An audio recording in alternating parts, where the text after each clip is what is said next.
All right, we're back on Carving Up Live with an absolutely jam-packed basketball show. Going to start with the Los Angeles Lakers, who've had their entire season come apart in the last 4 days. Reaves probably out for the year. Luka could be out for the rest of the Lakers season. And poor LeBron James at 41's left to carry the ship at this point. Why the Lakers were not championship contenders to begin with, and why Luka Doncic, with respect to the offensive force that he is, the idea that we should have just ignored his defensive concerns in terms of his MVP candidacy is absolutely absurd. Get to that. Also talk about Wemby versus Jokic. Unbelievable matchup Saturday afternoon. Why I think a playoff matchup between these two could signal a changing of the guard. Also get to the very complex situation regarding Jaden Ivey and the Chicago Bulls. It's much more nuanced than many would like to admit. Discuss that. My man Steph Curry came back and dropped 29 points in 26 minutes. My takeaways from that. And at the end of today's show, predictions for tonight's national championship game, men's college basketball. UConn Huskies, Michigan Wolverines. Who wins the Natty? I'll tell you who. So, we've got an absolutely jam-packed episode of Carving Up Live on tap. So let's drop the beat, baby. Here we go.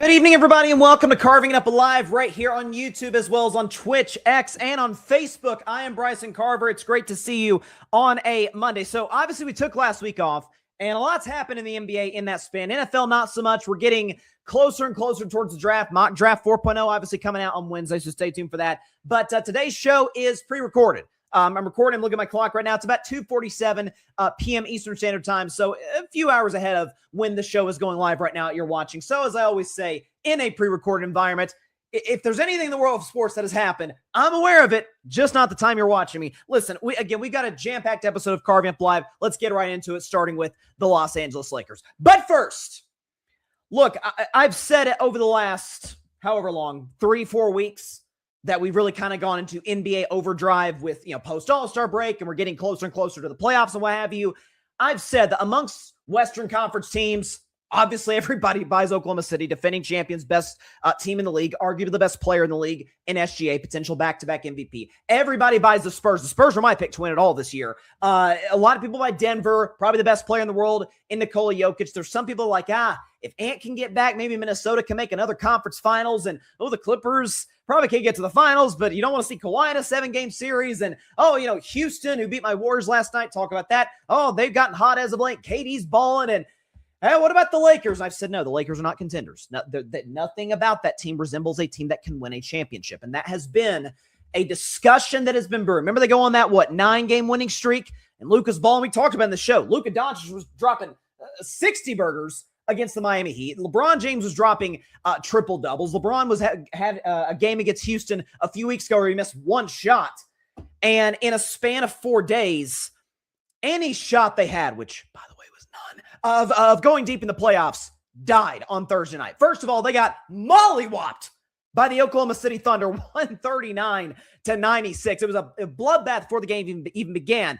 And afterwards, you get the news from Shams Charania, who is the bearer of bad tidings, that Luka Doncic has a grade 2 left hamstring strain and is expected to miss the remainder of the regular season. More on Luka in just a bit. And then it was reported yesterday by Shams, this is his exact tweet, after consultation with Lakers doctors and his own medical team, Luka Doncic will seek specialized medical treatment in Europe on his grade 2 left hamstring in an attempt to expedite his return to play, according to his agent, Bill Duffy. So, again, it sounds like whether it's Luka trying to get back in time for game 1 of the playoffs, or if he's trying to get back in time to meet the 65-game requirement, which I'll touch on in just a moment, Luka's trying to come back sooner than he would be scheduled to, which, hey, he's a competitive athlete, respect. The hamstrings, God knows I'm no doctor. Hamstrings, though, in all of our experiences, whether it's playing basketball, whether it's watching sports, hamstrings are very, very tricky. They're very sensitive. They're very much an injury where kind of the only way to heal it is to stay off of it, is to sit on the couch, is to you get whatever treatment you can on it, but you really can't do much of anything if you want it to heal back to full strength. And so Luka's in a rough predicament, given that we're in the final month of the regular season and the playoff starts next weekend, not this weekend, but next weekend. And then to add insult to injury, or I guess additional injury to the already existing injury to Luka. Austin Reaves, second best scorer on the Lakers. He's expected to miss 4 to 6 weeks with a grade 2 oblique injury, sources tell ESPN. This is according to Shams. Devastating run of injuries to LA's 2 leading scorers, Reaves and Luka Doncic, are expected to be sidelined to begin the NBA playoffs. And as I said in the open, that leaves, past becomes prologue, right? That leaves poor LeBron James out there, against the Dallas Mavericks. LeBron winning this game 30, 15, and 9. Man, it's 41 years old. What are we doing? 30, 15, and 9 in year 23. But the Lakers lost by 6 to a Dallas Mavericks team led by, in my opinion, the rookie of the year, Cooper Flagg. I know the Flagg-Con-Knuckle race is close. I would give the vote to Flagg, but it is tight. Flagg dropped 45 points and is balled out as of late. But for the Lakers, listen, they're obviously done. They're obviously going to be, at this point, a first-round exit. I thought, even if healthy, if everything, all the momentum, the way that they've been playing as of late, the way LeBron was playing efficient and kind of, sliding really for the first time, can we argue, in his basketball life into the third fiddle type of role? Like, Luka Doncic is Batman, Austin Reaves is Robin, and LeBron James is Alfred, I guess. Now, Alfred's important, but it's not Batman and Robin. LeBron was starting to slide in that role, which was remarkable that it took this long, 23 years. That's it. No one's ever played that long in history to get into that third fiddle, so to speak. If everything was clicking perfectly, I said, yeah, second round ceiling. They can win a playoff series if they get the right matchup. If they faced Houston and LA was fully healthy, I would take LA.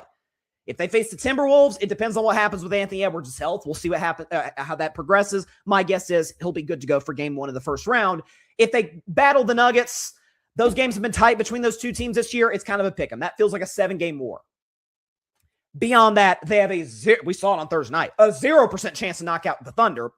And I think a slightly greater than 0% chance, call it 5 at best, to knock out the Spurs, who are longer, better defensively, younger. I think with respect to Redick, I think coaching, it's relatively similar. Mitch Johnson's done a really good job with the Spurs. Second round ceiling. And so this leaves the Lakers, or not really the Lakers. I want to talk about Luka, because one avenue I feel genuinely bad for him, in the sense that he was having one of the greatest streaks or stretches offensively of his career. He finished March scoring, 600 points in the month of March, was balling, torching everybody. And because of it, we talked about this with Cade Cunningham when he got injured because of a freak injury, collapsed lung, is that because of the NBA 65-game requirement, which for those who don't know, if you got to play 65 out of the 82 regular season games in order to qualify for postseason awards, be that MVP or more broadly, All-NBA, which if you make All-NBA, that affects your future contract. So this is a financial sort of situation that these players find themselves in, where it's, okay, I may not be healthy, because I've heard folks suggest, well, Luka's at 64 games played, just have him start the next game, commit a foul, come out of the game. No, according to the rules, you got to play 20 minutes. And you don't want Luka out there limping on a bad hamstring just so he can get to the 65-game requirement. It jeopardizes his playoff availability. But it goes to, and Chris Broussard, shout out to Chris Broussard, longtime member of the NBA media. I met Broussard one time about 6 years ago. Unbelievable human being. And he's an MVP voter as well. He, I think, was the first to say it. I will piggyback on what he said. Adam Silver, as the commissioner of the NBA, has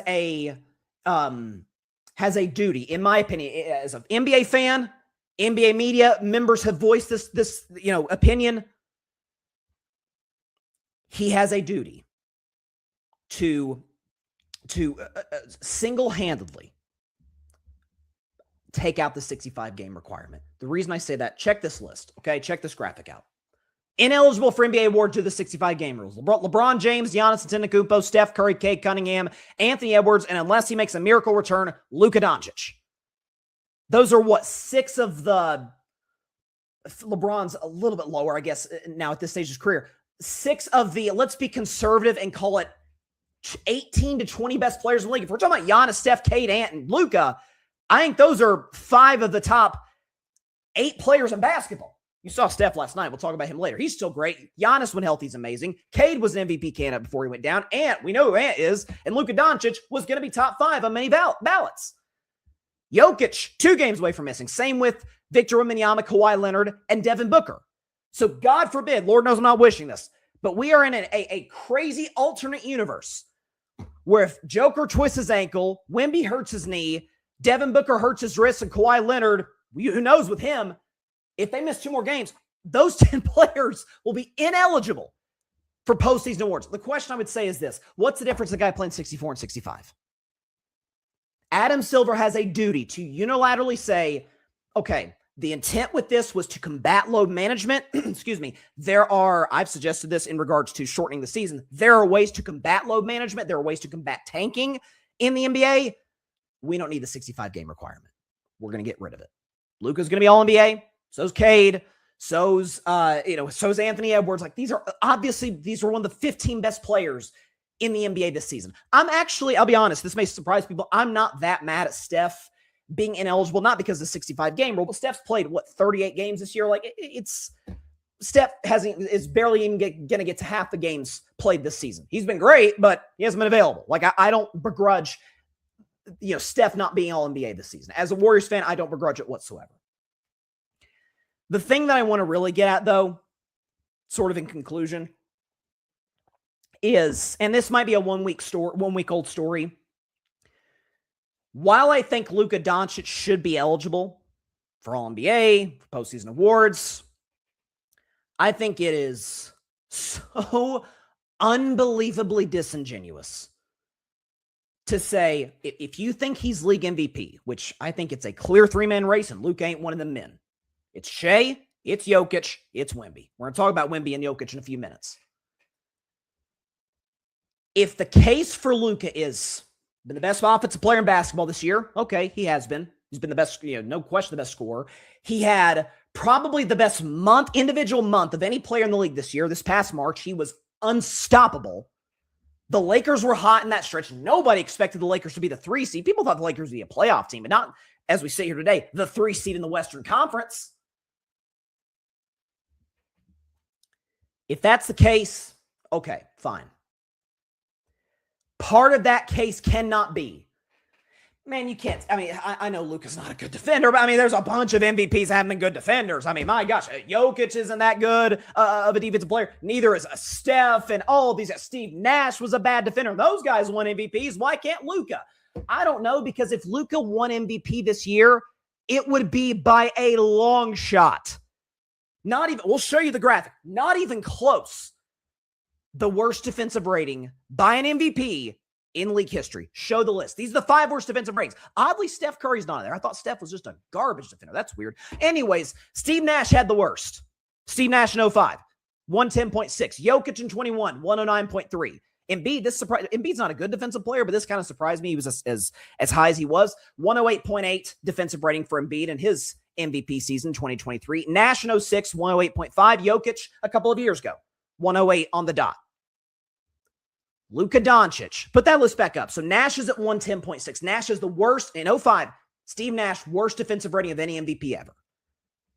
110.6. Luka Doncic this season has a defensive rating of 114. I'm sorry. I agree with those that say, listen, we've never judged MVP on, we never judge offense and defense, equivocally. We never have. Only guys really have been Hakeem, Giannis Antetokounmpo. Like, it's been a very short list. Wemby, to a certain degree this year, if you want to vote for Wemby for MVP, like, he's just as good, if not better on defense than he is on offense. He's actually better on defense than offense, and that's saying something.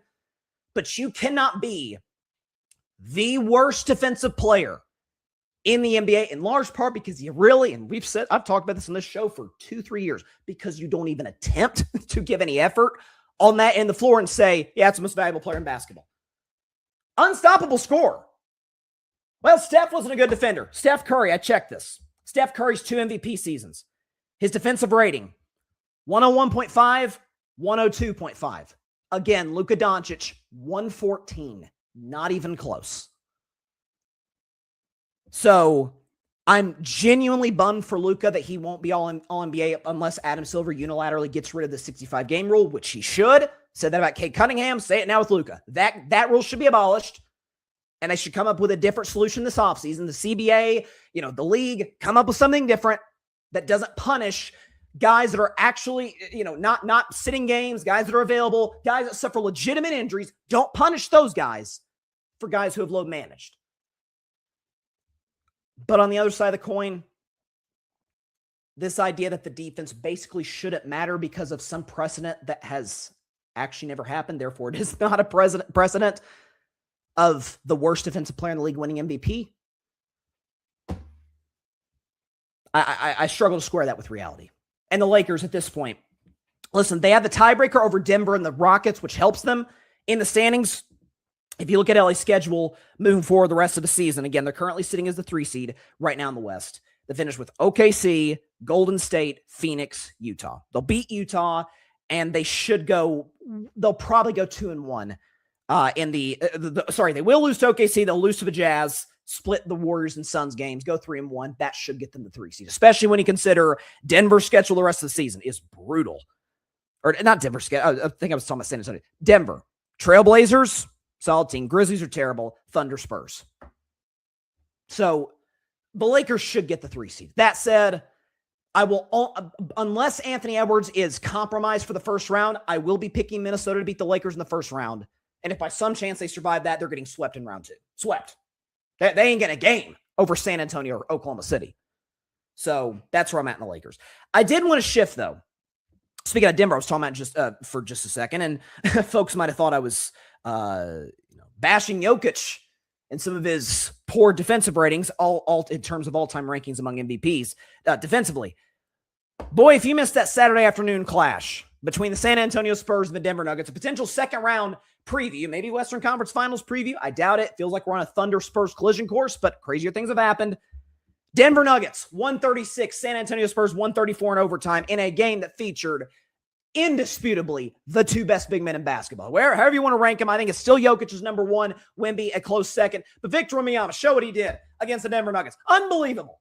34, 18, and 7 with 5 blocks. 8 of 17 from the field, not amazing. 2 of 6 from 3, that's fine. 16 of 17 from the line is extraordinary. And yet he was outplayed. 34, 18, and 7 with 5 blocks. He was outplayed. Why? Well, because Nikola Jokic was unstoppable.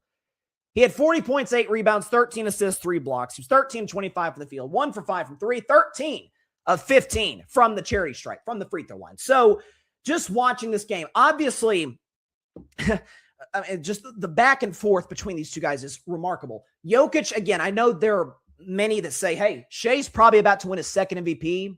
Feels like you should. And by the way, he's the defending finals MVP. If he goes back-to-back, Shai's got to be the best player in the league, right? I'll hear that argument if Oklahoma City wins, which is very much on the board. Some have argued, what about Wemby? Now, Wemby hasn't competed in a playoff series yet, but he's far and away the best defensive player in basketball. He's an unstoppable force in the offensive end. He plays more of a team-friendly style ball because that's what makes the Spurs best.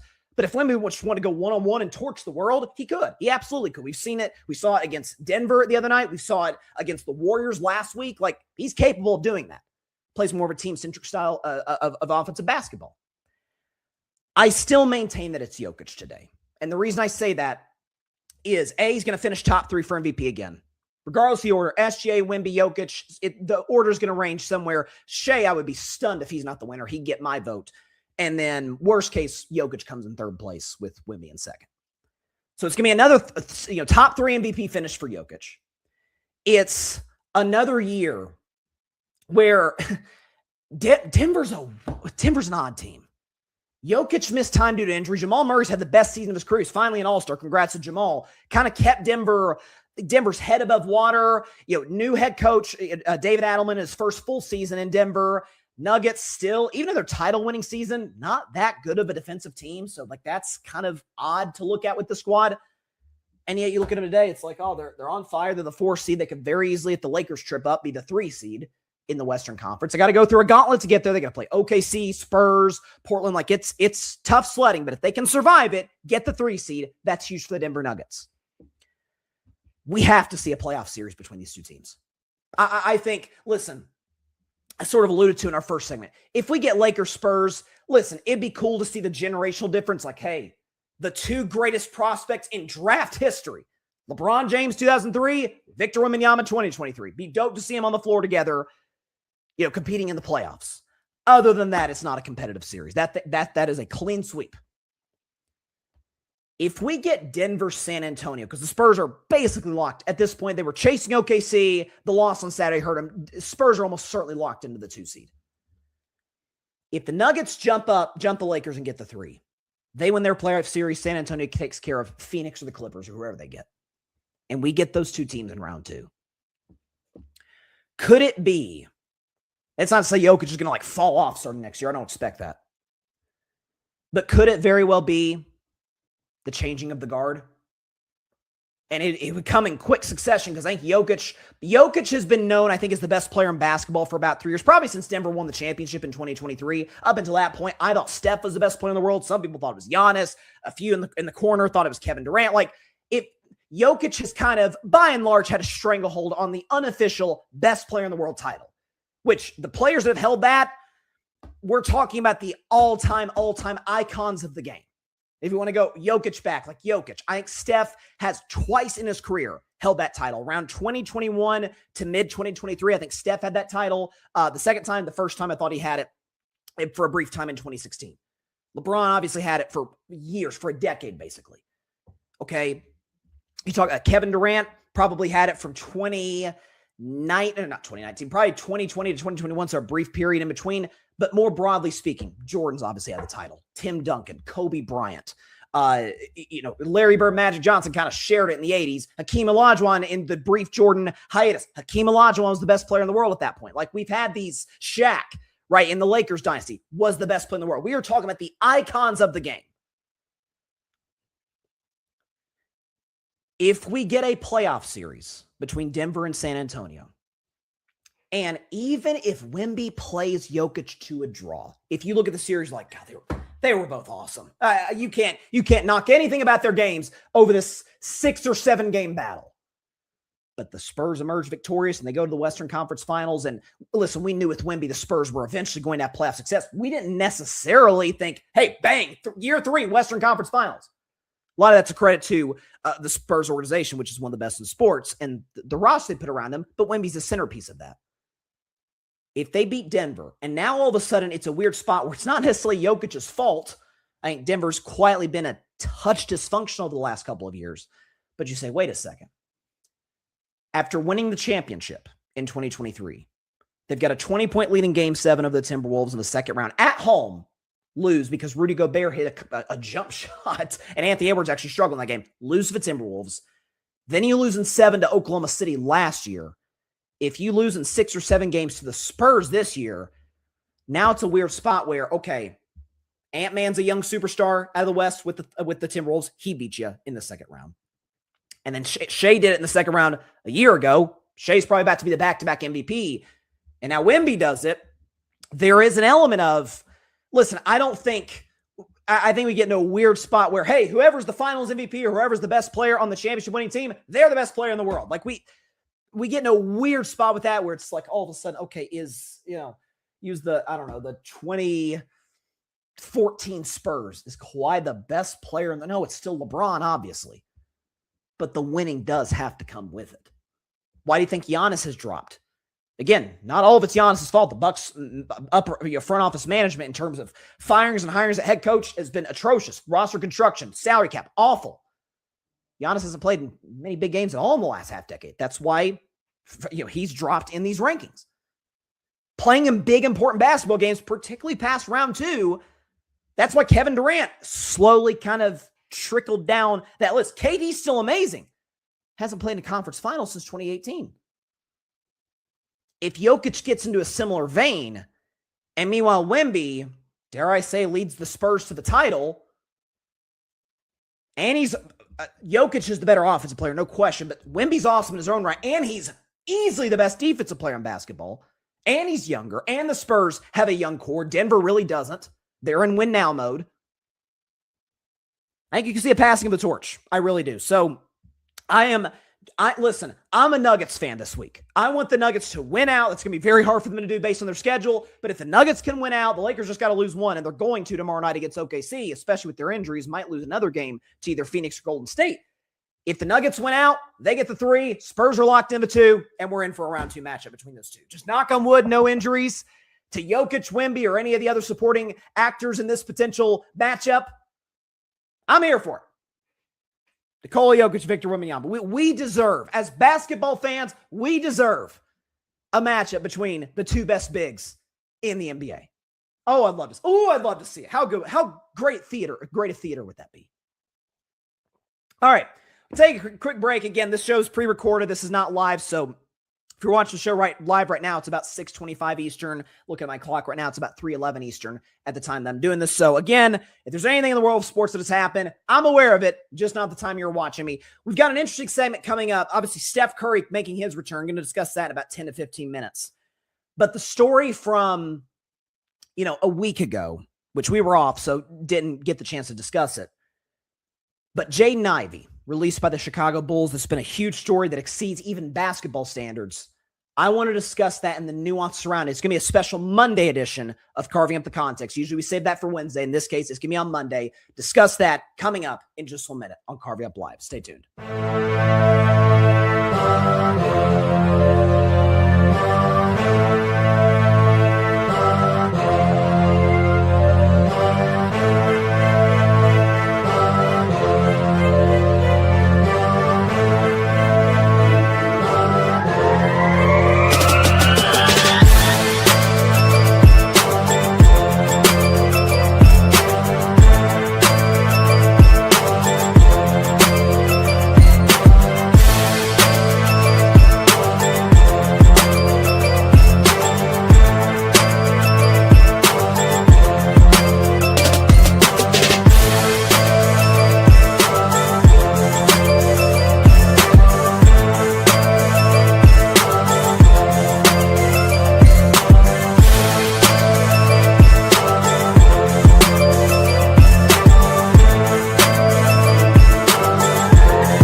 Welcome back to Carving Up Live. I appreciate everybody for stopping by as always. And I got to say, and I apologize on not really the front end, more the middle of the show. But this happens every time I take like a week off the show. I think my voice, it's almost like riding a bike. We're not riding a bike, kind of pick it up right off the bat, right? That's what they say. It's like riding a bike. It's kind of like if you go like a week without physical exercise or working out, and you come back, you're like, oh gosh, I don't feel the same. I'm a little rusty. Need to get my rhythm back. And in terms of comfort and me doing the show, that's fine. It's my voice that is, doing the most adjustment on the fly, so to speak. So usually, again, you guys hear me speak in this tone, kind of loud and boisterous and crazy because of all the biggest things going on in sports. I felt it, I'm telling you, about the middle of that Lakers segment. Like, oh, shoot, I'm not going to be able to hit the certain octaves that I'd prefer to. So if I sound a little hoarse, that's just because I haven't done any shows in a week, and that's usually what happens. If I'm out of reps, then got to work my way back into it. So there you go. Before we move on to our Jaden Ivey segment, a couple orders of business. First, check out our Carving It Up merchandise. Scan the QR code on the top left corner of your screen. It'll take you to the website. We got hats. We got T-shirts. Spring is upon us. Right? Happy Easter, belated Easter to all those who celebrate. He is risen. Thank you, Jesus. We've got all kinds of great stuff going on. You got the national championship tonight in men's basketball. UCLA, congrats to the women's team for winning the women's national title, dominating South Carolina after the testy exchange between Dawn Staley and Gino Auriemma. I'm here for a rivalry if that's what we got in store in women's college basketball. But some great things in sports going on. Baseball started. Red Sox are playing like trash. But my point is, all of these things are signs that spring is upon us. So check out our spring wear. We got T-shirts. We got hats. If you want to get a head start and prepare for the summer, we got beach towels. If you go on the beach this summer, bring a Carving It Up beach towel. We'd appreciate if you guys rep the brand. We got beach hats on there. If you or your children enjoy stuffed animals, we got like teddy bears with Carving It Up hoodies on. We got all those things on the website. So scan the QR code, top left corner of your screen. Also check out our amazing content creators of the Grid Network. Shout out to Barry Grant Jr. of the All Even Podcast, Alfred Parsar Jr. of the Metropolitan Report. We got the Cowboys, Cam Fam, Mike and Josh. Great shows on the Grid. Check out all of their merch on the website as well. And if you want just regular Grid Network merchandise, we got that too. Hats, T-shirts, hoodies, what have you. So we'd appreciate if you checked all of those things out. Second thing is appreciate all of the positive feedback that I've gotten over the last 48 hours or so for my House of Highlights appearance. Again, House of Highlights kind of teased it, I think, a couple months ago, but they released the full clip, the full debate. One Carmelo Anthony fan versus 10 Carmelo Anthony haters. I was one of the Melo haters. I don't actually hate Melo, but it was a fun discussion. So check out Johnny Arnett, who we're trying to hopefully get on the show relatively soon. He's a very successful basketball YouTuber. We'd love to have him on to talk about the HOH debate and other things going on in the world of hoops. So check that out. It's on House of Highlights. I think it's one Carmelo Anthony fan versus 10 Carmelo Anthony haters. I debated Johnny twice. the first clip of that is on all my social media platforms. You see all those at the bottom. You get Instagram, TikTok, YouTube Shorts. Check that segment out. But had a great time with Johnny and a great time with all the amazing content creators there. So go to that website or go to that link as well. Man, I think once the show's over, I'll put the link in the description to the House of Highlights stream. But check that link out, because in their description is all the social media handles of the content creators that I debated against and with. So check all those amazing people out. They do a great job in their own right on their platforms. So shout out to all of them. Okay, now we got that out of the way. Let's talk about certainly a more serious story than Wemby versus Jokic. Let's talk about Jaden Ivey. So for those that may have not been following the story, Jaden Ivey, point guard for the Chicago Bulls, previously the Detroit Pistons for the first 3.5 years of his career. He was released for, as the Bulls called it, conduct detrimental to the team, and it's ignited a firestorm on social media in regards to religion, in regards to the NBA's practice with how they handle these matters and what have you, mental health. It's a very, very, very loaded discussion. I'm excited to get into it on this week's edition of Carving Up the Context. So, as the head coach of the Colorado Buffaloes, primetime Deion Sanders says, "Give me my theme music."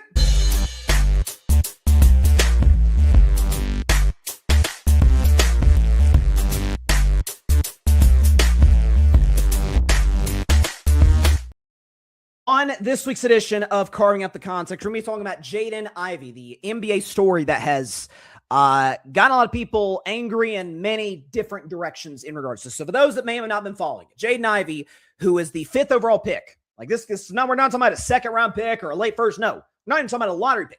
5th overall pick in the draft. I actually distinctly remember doing that draft. Shout out to my buddies and the two co-founders of this Grid Network, Barry Grant Jr. and Mike Guido, doing our draft show 2022 and talking. That was the Chet Holmgren, Paolo Banchero, Jabari Smith draft. Jaden Ivey goes 5th overall. Detroit Pistons out of Purdue. Really, really talented young point guard. Had a couple nice seasons in Detroit. Averaged 17 a game.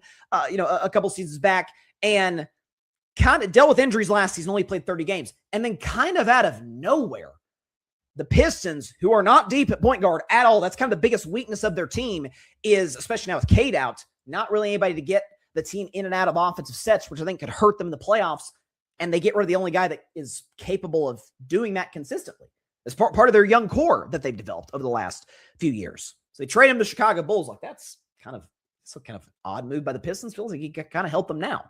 Well, he only plays 4 games with the Bulls, and then he goes down with a knee injury, and he's out for the season. He's rolled out for the rest of the season. He's going to be a free agent, or was going to be a free agent this summer. And over the last, he got released last week, but in the, call it 24 to 48 hours prior to his release from the Bulls, he was going on Instagram Live for 30, 45 minutes, I think in some cases an hour, on social media, and telling the world his thoughts on IG Live. In particular, in regards to his faith. Jaden Ivey I've followed him on social media for the last few years. Very outspoken about his faith. Many of you know that I'm a Christian, which I'm going to kind of discuss the context of that and the Ivey story in just a moment. But I wrote this down. He attacked, this is not everything he mentioned, but Catholics. He said Catholicism is a fake religion. He attacked non-believers.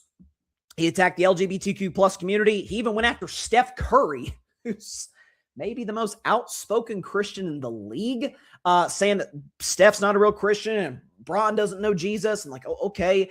And in that span, initially it was, man, hey, release this guy because he doesn't think they should have Pride Night in the NBA. And he's very outspoken about his faith. That's why he got released. On that front, and then we'll get into why he was actually released. So some Bulls beat reporters who kind of exposed the behind-the-scenes nature of what was going on in Chicago. This idea, and I don't know where it came from. Maybe it's from people who don't watch the NBA. Okay, just don't act like you know everything that's going on in the league. The NBA is chock full of open, devout followers of Jesus Christ. I mentioned Steph Curry. Literally when he hits a three-pointer, pound the chest, point to the sky, and he's described that as saying he has a heart for God. He writes Philippians 4:13, I can do all things through Christ who strengthens me, on his shoes. Okay, Steph Curry has been outspoken in his MVP speeches, very outspoken about his faith in Jesus. Like, I don't know what more you need to hear.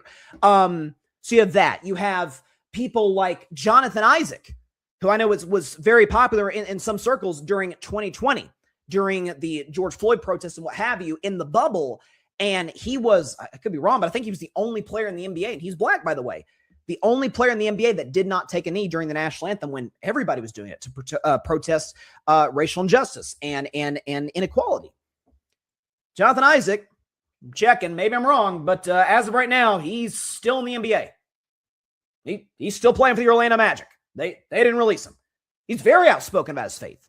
And it's by all accounts, it would appear to be he's a conservative Christian. Still on the team. The Milwaukee Bucks, I see it on my social media all the time. Love it. The Bucks, after games, huddle at center court. A lot of times players for other teams will join them and pray at center court after the games. So this idea you cannot be openly Christian, it's nonsense. It's absolute nonsense. That is not why Jaden Ivey was released. Jaden Ivey was released simply because he was a bad locker room guy. It's that simple. Don't believe me? Well, do you believe the people that cover the Bulls? Because according to people such as Joel Lorenzi of The Athletic, who covers the Bulls, Jaden Ivey, this is just a tiny piece of it, and we'll get to the bigger parts. Jaden Ivey reportedly told the Bulls head of player performance on March 25th, so a few weeks ago, that Jesus healed his knee and he was ready to play. He underwent an MRI the next day. Bulls shut him down for the season. Minor. I've heard stories like that in the NBA. Odd, but not unheard of. This I've never heard in my life. According to multiple beat reporters in Chicago, this is wild. Jaden Ivey reportedly used to ask Bulls reporters if they fornicated before marriage. He would also go up to teammates daily and ask, are you righteous? Are you unrighteous? Are you... Okay. So, to circle back to something I said earlier, and many who've watched the show know this, I've said it on numerous occasions. I am an open, devout Christian. I along with every other Christian in America and around the world, celebrated, in our view, the greatest day in human history, Easter, the resurrection of Jesus Christ from the tomb after 3 days. Christ talks about, in the Bible, in the four Gospels, Matthew, Mark, Luke, and John, of spreading his word, of sharing the good news, the gospel, to all the nations, to anybody who will listen. Never once, not one time, you find the Bible verse, good luck, because you won't, where he barrels the door down and is yelling at people and saying, hey, if you don't, you're going to be. In fact, it's, in terms of your interpersonal relationships, it's quite the opposite. The reason I say that is this. In terms of condemning people who you don't believe are living the right way, that's what Jaden Ivey's doing, right? He's condemning Pride Night. He's condemning Bulls reporters who maybe didn't go about their marriage life in the exact way that he thinks they should have. Got the verse right here, John 8, verse 7. Okay, there's a woman caught having an affair. And the Pharisees, all the religious leaders, right? They're calling for this woman to face the death penalty. Off with her head. How does Jesus respond? He stoops down and writes on the ground. We're not sure what he writes, but he writes on the ground. They keep yelling at him. They're like, well, say something. And he says, and I quote, he who is without sin among you, let him cast the first stone at her. Eventually, everybody leaves. And he goes to this woman. He says, go home, sin no more. That's it. He didn't condemn her. He didn't rip her to shreds. He didn't yell in her face about how unrighteous and how unclean that she was. He said, essentially, you made a mistake. You did something you shouldn't have. Not be better. That's kind of a harsh way to put it. But go home and sin no more. That's what he said. Everybody else, condemn her, stone her, kill her, death penalty. Jesus was the exact opposite. See, what often happens, and I've noticed it particularly in the American church, is that many like to use and manipulate Scripture to fit their own agendas, mostly political agendas. We don't have nearly enough time on the show to get into all the examples of that being the case, but it happens all throughout this country. And if you are a believer and you see something or you experience something that goes against your belief system, doesn't mean you shouldn't, especially if it's an objectively wrong thing, you shouldn't call it out. Doesn't mean you shouldn't, especially if it's people in your personal life, hold people accountable for making bad decisions. But it also doesn't mean you just outright condemn them. Because guess what? This, again, John chapter 8, verse 7. We're all hypocrites. We're all sinners. We've all screwed up.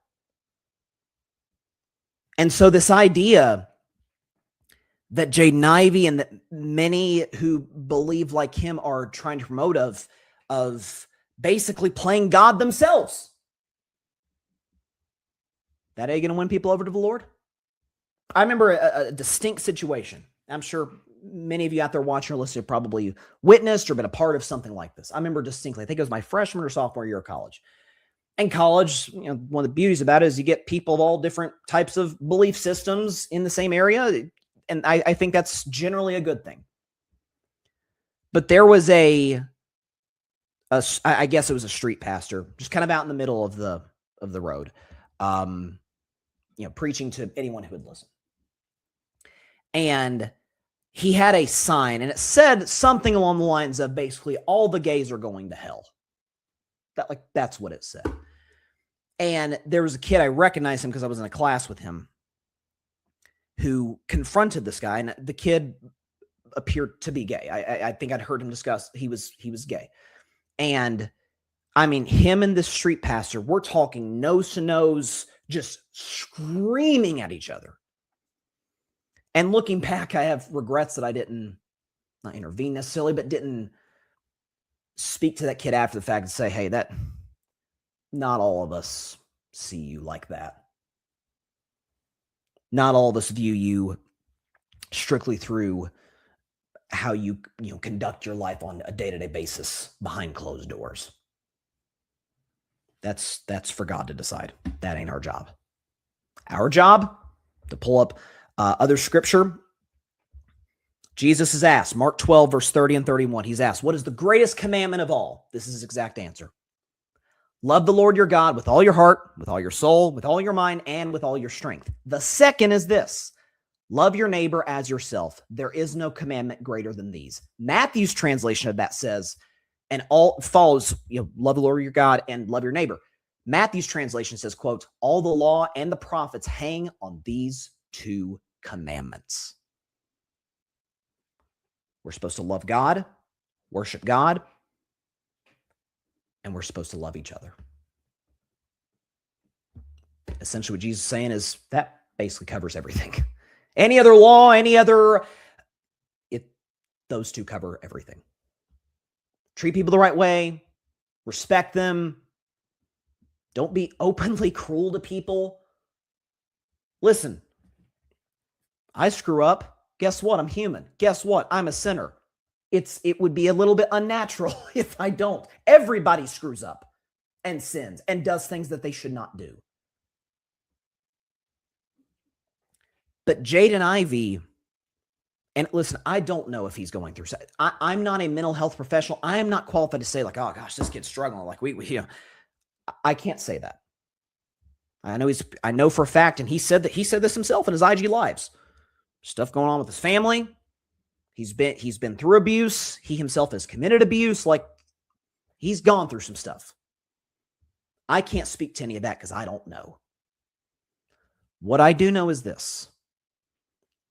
From a basketball standpoint, from an NBA locker room standpoint, anybody who disrupts the flow and the chemistry, especially if it's in the sense of, hey, I'm better than you as a human being, that's a one-way ticket to being unemployed in any industry, especially if you're Jaden Ivey, who's a nice player who belongs in the NBA, but this season, here are his numbers, like pretty average.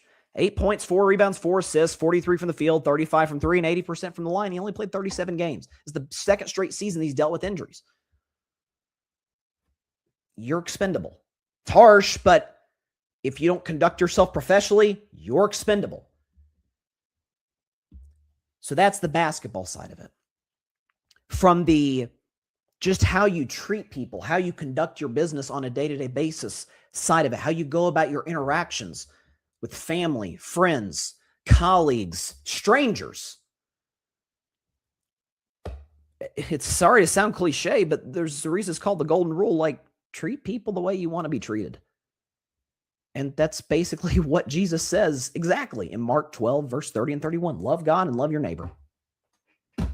He himself said, the greatest commandment of all. It was actually the religious hypocrites and the leaders who Jesus was most harsh in his rhetoric to. Not the prostitutes, not the people who folks, who established society deemed as unclean or as second class citizens, or they're not as valuable as I am because they've made these choices. That's actually who Jesus gravitated towards. Have you seen the backstories of his 12 disciples? Heck, one of them betrayed him. One of them got him killed. You seen the background of the people Jesus was hanging around? You think they would be uplifted and praised in today's society? Far from it, because they weren't in that society. So, listen, I don't know what Jaden Ivey's going through. I can't speak that. I don't know him. Don't know anybody that does know him. Wishing him nothing but the best, and his family and everybody. I'm just really discouraged to see my fellow, I shouldn't say all, some of my fellow brothers and sisters in Christ playing this moral high ground card, which has become all too common, which is the very sort of behavior that Jesus detested. And it's all throughout the Bible. It's all throughout his life on this earth. All up in it, in all 4 Gospels. Religious hypocrisy drove him crazy. It's God's call to judge. Our job, in my belief system, submit to God, worship God, love your neighbor. Whether they're believers, whether they're Islamic, Jewish, Buddhist, Mormon, agnostic, atheist, or some mix of one of the 2 or 3 or 4. We're supposed to love people, treat them the right way. Yeah, if we see objectively bad behavior, yeah, we shouldn't say nothing. We should call it out, but do so in love. And to see Jaden Ivey go about it in the way that he has, while also simultaneously questioning the faith of some of the NBA's most devout Christians, it sucks. It's terrible to see. And so, wishing this young man nothing but the best. If he needs to get help, I hope he gets it.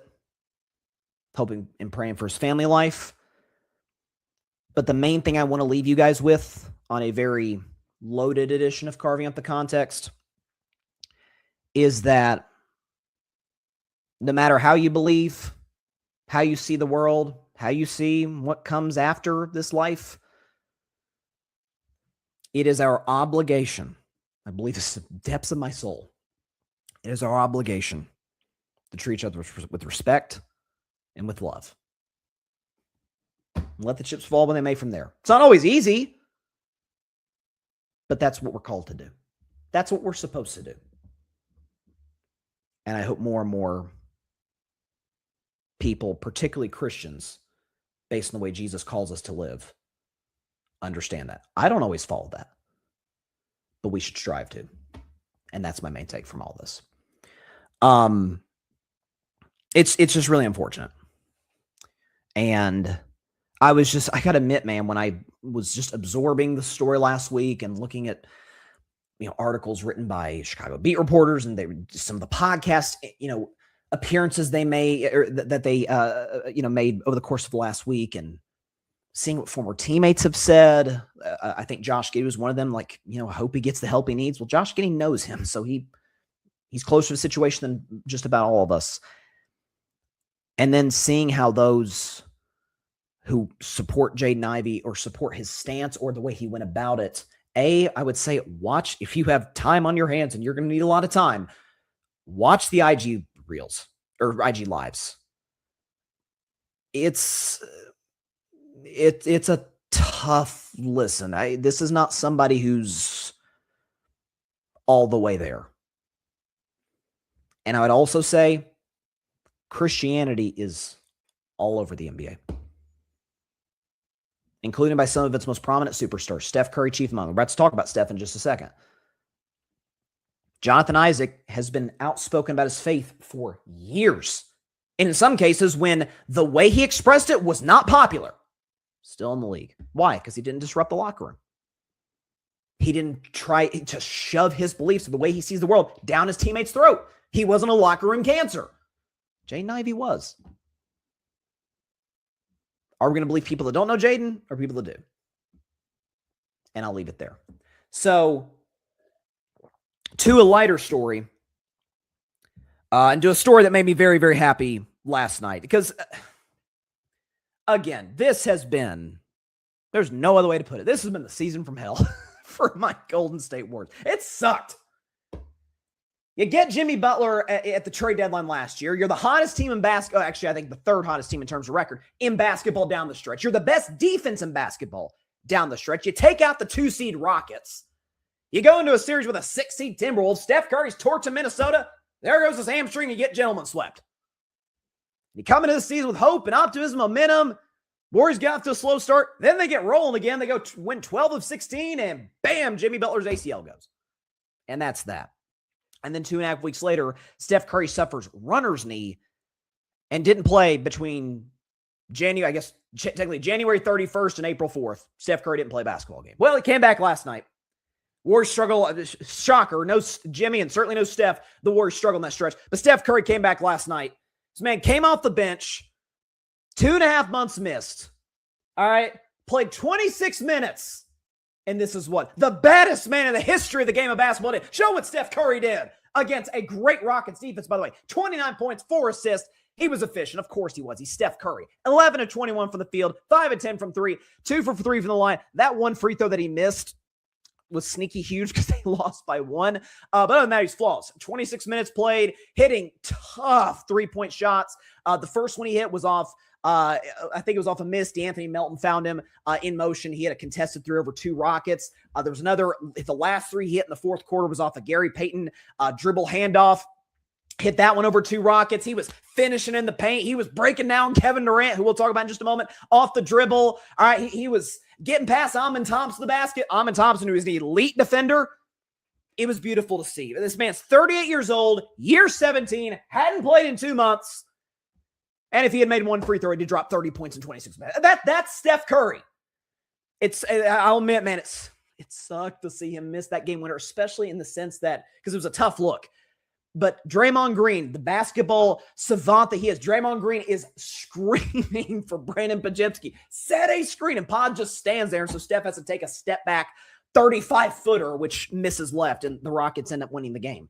And so, listen, I said for the last few weeks, when Steph's knee, Luka was progressively getting better, but the progress was much slower than he and the Warriors had hoped. I mean, Steph said the day before the game, yeah, I thought this was going to be like a weak injury. Like worst case, I was be out 10 days, then be back in the lineup and ready to go.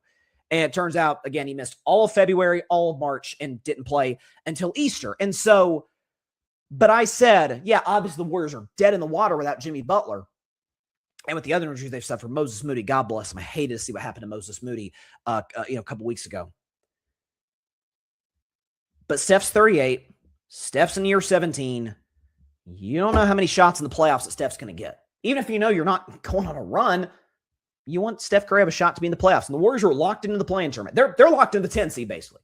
The last 4 games for the Warriors don't really matter as it pertains to seeding. They can't fall out of the 10, and they can't get to even the 9 seed, much less the 7-8 spot, which would be preferred because all you got to do is win 1 game to get in the playoffs, whereas if you're the 10 seed or the 9 seed, you got to win 2 straight. And then your reward is defending champion Oklahoma City in the first round. But also, too, for Steph, and I think the reason it was smart, if the knee was healthy, it was for him to come back. If the Warriors are able to win a couple playing games, which I think they'll beat Portland. I don't love their chances against a Clippers team, but we'll see. But if they were to get in, it's extra playoff experience for the Brandon Pajemskis of the world. It's experience for Steph and Kristaps Porzingis to be on the floor together. Porzingis, the reports are saying the Warriors are probably going to bring him back, which I'm in favor of. Warriors, contrary to the Jonathan Kuminga fanboys, and I like Kuminga, I'm pulling for him, but the Kuminga fanboys are insufferable on the internet. Kristaps Porzingis and the Warriors won that trade easily. Hawks are on fire, and Kuminga's had almost nothing to do with it. Whereas Porzingis has been playing really good basketball, and thank God, knock on wood, has been healthy. So experience for Steph and Porzingis. Porzingis struggled. He fouled out early in the fourth quarter, which hurt Golden State. Get him some experience with Steph in big games. And then you go into this offseason, and the number one objective, get Steph a legit number 2 co-star, which they did get that a year ago with Jimmy. What's Jimmy going to look like post-ACL tear? What's Draymond's role going to look like? I would be, honestly, I'm going to call this now. I think Draymond, if he comes back to the Warriors, is going to be coming off the bench next season. Because Golden State is either going to be going after LeBron for LeBron's farewell, or, as was reported by Tim Kawakami, who does a great job covering the team, they were that close to landing Kawhi Leonard at the deadline. And if the Clippers void his contract, Kawhi to Golden State is very much on the board. And you say, okay, Steph, Kawhi, Jimmy, Draymond in a supporting role, Porzingis, let's see what the heck happens. Let's try and win the Western Conference and get Steph ring number 5 in what could very well be Steve Kerr's last season as a coach next year. And so building that momentum and not just kind of dying a slow death where Jimmy tears ACL in January, Steph knee injury at the end of January, Steph doesn't come back, obviously Jimmy doesn't come back, and the team just fades and then gets dog walked in their first playing game, and then that's that. Something where you can build some momentum going into next season. May I remind you, I'm not saying this is going to happen, but the Warriors were kind of in this similar position. Again, this was 5 years ago. Steph was, closer to prime then. But remember, Steph went on that, it's the greatest shooting streak in NBA history, the April of 2021. Steph's numbers are sick in that span. He was averaging like 40 a game on 50% from 3. But the Warriors went 15-5 down the stretch, lost their 2 playing games to the Lakers and Grizzlies. But all the Golden State players, Steph, Draymond, talked about the momentum going into that next season. Like, oh, these guys kind of fit together. Oh, okay, this is some big game experience, playing big games down the stretch. Warriors end up winning the title the next year. Get Klay Thompson back, bring him some vets. Warriors win the title. Not saying it's going to happen next year, because I don't love a lineup health-wise of 39-year-old Steph, Kawhi with an injury history, Porzingis with an injury history, Jimmy off an ACL. It's not ideal, but it certainly is capable of going on a deep playoff run if everybody stays healthy, which is a big fat if. But Steph coming back, looking like Steph, bringing some energy back into the Chase Center, which, look, I've said for years with respect to the fans in San Francisco, listen, nothing's ever going to top Oracle Arena in terms of just pure noise, decibels.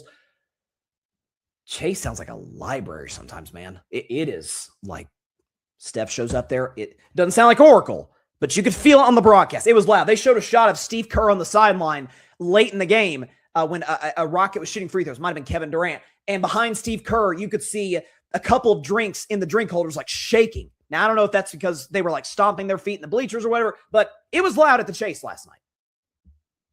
For Steph to infuse that energy back in, and again, it goes to show you, he's still capable of probably not being the best player in a champion. At the very worst, the second best player in a champion.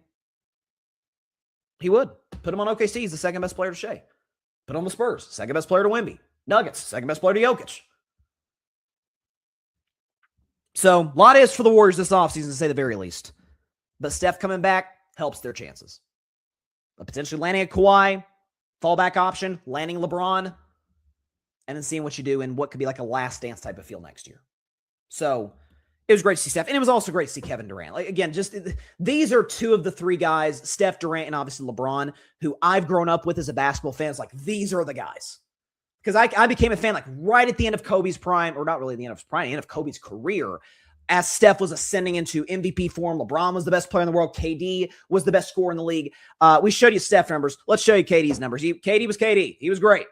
31, 8, and 8 on 10 of 17 shooting. That's Kevin Durant, man. 31 points on 17 shots. That's classic, efficient Kevin Durant. 3 of 6 from 3, 8 of 9 from the free throw line, and he obviously made the big-time assist to Alperen Şengün to, in essence, win the game before, obviously, Steph missed the long three at the end.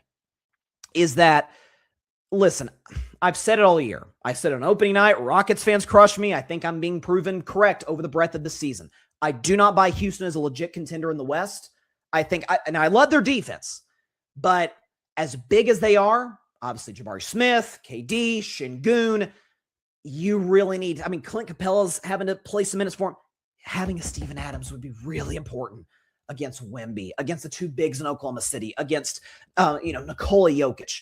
Just having a big body down low, whether it's to pick up fouls, whether it's just to wear those guys down, Steven Adams can still do that. He's gone for the season.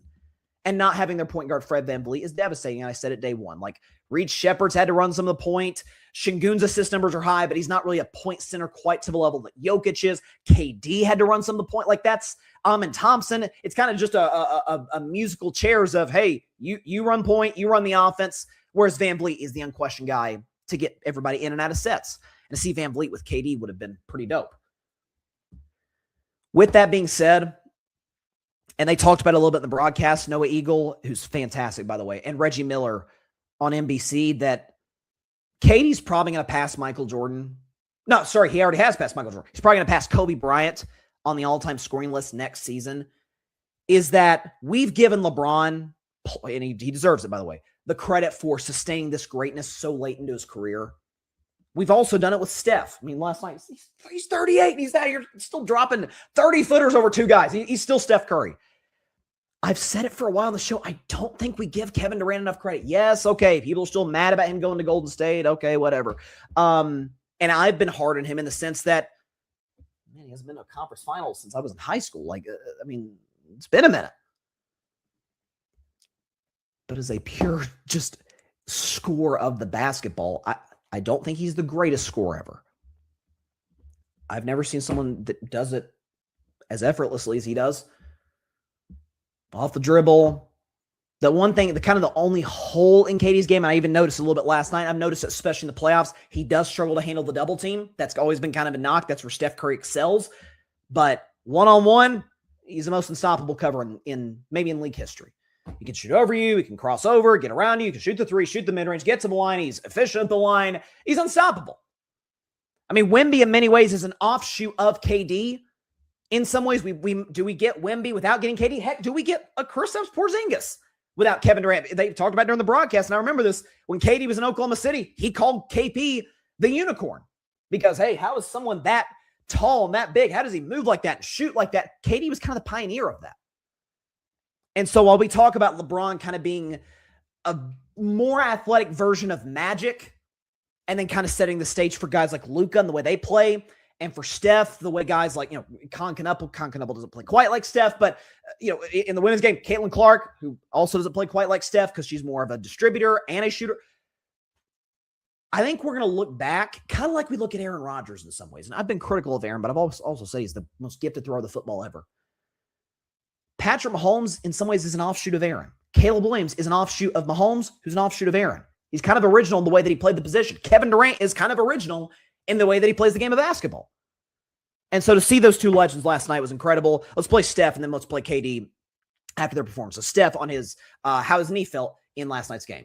I felt good. Some good nerves going into it, and obviously coming off the bench, you're trying to pace yourself physically, mentally to get ready for your runs. And first run was tough. Second run was great. Second quarter, once I got my feet underneath me, and obviously the momentum carried all the work you put in rehab to get through even 26 minutes at that level. I was very grateful for sure.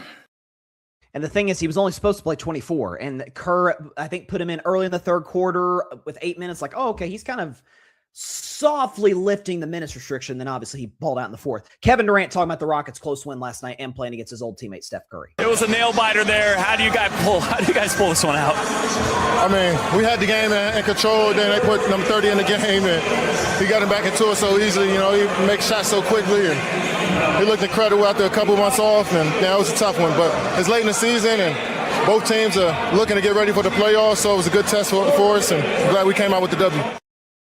Yeah, it was an impressive win by Houston. They've been hot on a roll. They still have an outside shot to get the 3 seed, especially with the Lakers' injuries and Denver's tough schedule. So maybe the Rockets end up getting the 3. I do not think they beat San Antonio in round 2. It's going to be a battle for them to get out of round 1, but KD is a tough guy to bet against. But it's just great to see guys from kind of the same generation of players. The guys I grew up watching doing what they've been doing. So shout out to Steph and shout out to KD, who put on absolute shows last night. Before we get out of here quickly, we got the men's national championship tonight between the UConn Huskies, the Michigan Wolverines. Listen, I don't have a dog in the fight, okay, because I picked Duke going in. None of my Final Four teams made the Final Four, which is pretty brutal.